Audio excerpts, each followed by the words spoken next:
অভয়ার তথ্য প্রমাণ যারা লোপাট করেছে বা করতে পারবে তাদের প্রাইজ পোস্টিং দেওয়া হবে।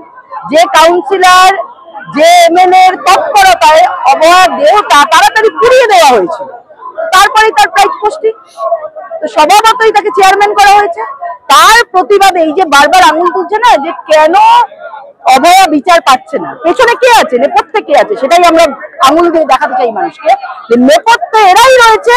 যারা যারা এই তথ্য প্রমাণ লোপাট করেছে তাদেরকে প্রাইজ দেওয়া হয়, প্রত্যেক ক্ষেত্রে এই সরকার দেয় এবং তার ফলে প্রকৃত দোষী আড়াল হয়ে যায়। কারণ তথ্য প্রমাণ লোপাট করাটাই এই সরকারের প্রধান এবং প্রথম কাজ। যে কারণে বহিষ্কৃত হয়েছিলেন সেটা অমরাবতী মাঠের যে দখলদারি, তার জন্য এখন এসে দাঁড়াচ্ছে এইটার সঙ্গে ওইটার কি মিল পাচ্ছেন? দেখুন, ওইটার সাথে এটা মানে তখন ওটা নিজেদের মধ্যে খাওয়া খাওয়ির লড়াইতে তাকে সরানো হয়েছিল, কারণ কোন গোষ্ঠী তার থেকে বেশি সক্রিয়, বেশি বলবান ছিল। কিন্তু আজকে এসে তিনি সেটাকে রিকভার করে ফেলেছে, যেহেতু অভয়ার এই দেহটাকে পুড়িয়ে ফেলার জন্য তিনি অগ্রাধিকারে তিনি সব থেকে বড় ভূমিকা দেখিয়েছেন, তিনি এবং তার এমএলএ। সেই ক্ষেত্রে তাকে প্রাইজ পোস্টিং দেওয়া হয়েছে যে ওটা ভাই যা করেছিলি, এবারে যেটা করেছি সেটা একদম 1 নম্বর, আমরা পেরেছি।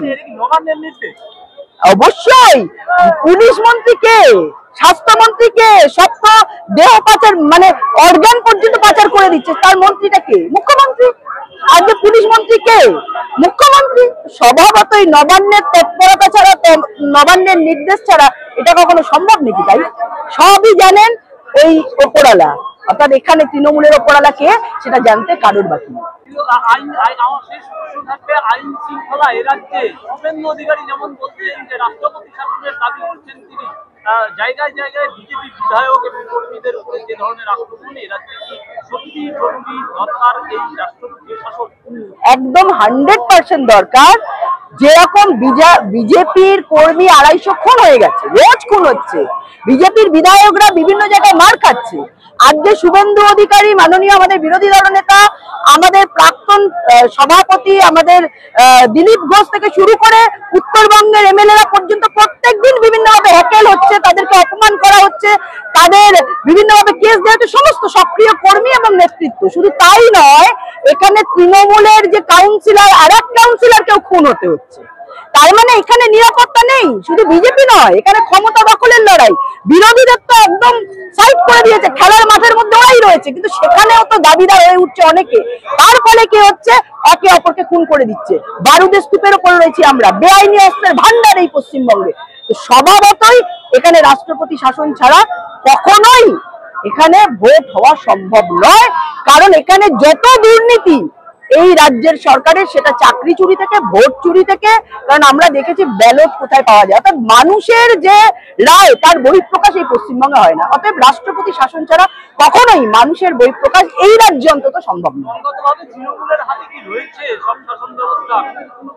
জায়গায় যেমন দক্ষিণ চব্বিশ পরগনা, আপনার কি মনে হচ্ছে না যে বিশেষ গোষ্ঠীর কাছে শাসন ব্যবস্থা চলে যাচ্ছে? স্বভাবতই এই যে লাভলি খাতুন না মৈত্র না কি আছে আমি জানি না, হ্যাঁ, তো তারা আজকে কোথা থেকে এসে কোথায় দাঁড়িয়ে জিতে পঞ্চায়েত প্রধান হয়ে যাচ্ছে। কিভাবে হচ্ছে? এ তো আমাদের ওপরওয়ালার, অর্থাৎ এই পশ্চিমবঙ্গের ওপরওয়ালার আশীর্বাদ। পশ্চিমবঙ্গের যিনি ওপরওয়ালা রয়েছে এদেরকেই তো আশীর্বাদ দেয়, দুধেল গাইদের আশীর্বাদ দেয়, তাদের আশীর্বাদ ধন্য হয়ে তিনি বেঁচে রয়েছে। এরপরে ফুরফুরার আশীর্বাদ থাকবে ওপরওয়ালার উপর। আর সেই জন্যই ওপরওয়ালা এদেরকে নিয়ে চলতে চাইছেন। তাতে নিচের তলার কর্মীরা, নিচের তলার মানুষরা হারিয়ে যাক, মরে যাক, পচে যাক, যা খুশি হোক, তাতে তার কোনো যায় আসে না। তার দরকার এদেরকে নিয়ে ক্ষমতায় টিকে থাকা, পশ্চিমবঙ্গকে পশ্চিম বাংলাদেশ বানিয়ে তিনি যে প্রধানমন্ত্রী হবেন তার যে স্বপ্ন, সেই সুপ্ত স্বপ্নকে বাস্তবায়ন করা।